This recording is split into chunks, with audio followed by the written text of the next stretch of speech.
আসসালামু আলাইকুম প্রিয় দর্শক মণ্ডলী। লতিরাজ কচু বিষয়ে কিছু আলোচনা করব।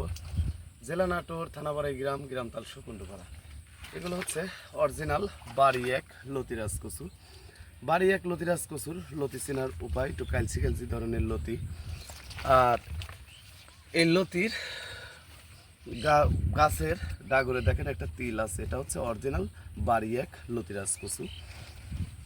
এই কচুটা রোপণ করার নিয়ম হচ্ছে লাইনে 1 হাত পর পর, এক লাইন থেকে আর এক লাইন 1.5 হাত পর পর এই বাড়ি এক লতিরাজ কচুর চারা রোপণ করতে হবে।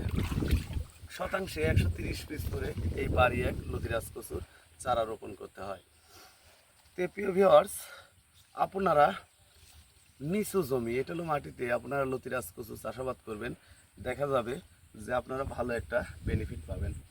কারণ প্রতি সপ্তাহে 5 মণ 6 মণ ওই জমির থেকে লতি উৎপাদন করতে পারবেন। যে লতির গঠনগুলি দেখতে পাচ্ছেন, প্রতিটি গাছে দেখেন, আমি এদিকে কেটে আসলাম, প্রতিটি গাছে দেখেন কি সুন্দর লতি,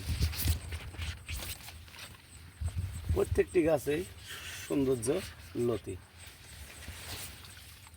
তো আপনারা যদি এই লতিরাজ কচু চাষাবাদ করতে চান, আমার চারার প্রজেক্ট আছে, ওই চারার থেকে আমরা চারা দেই। আমরা বাংলাদেশের প্রতিটি জেলায় এই চারা সেল দিয়ে থাকি। ভালো থাকবেন, সুস্থ থাকবেন। আসসালামু আলাইকুম।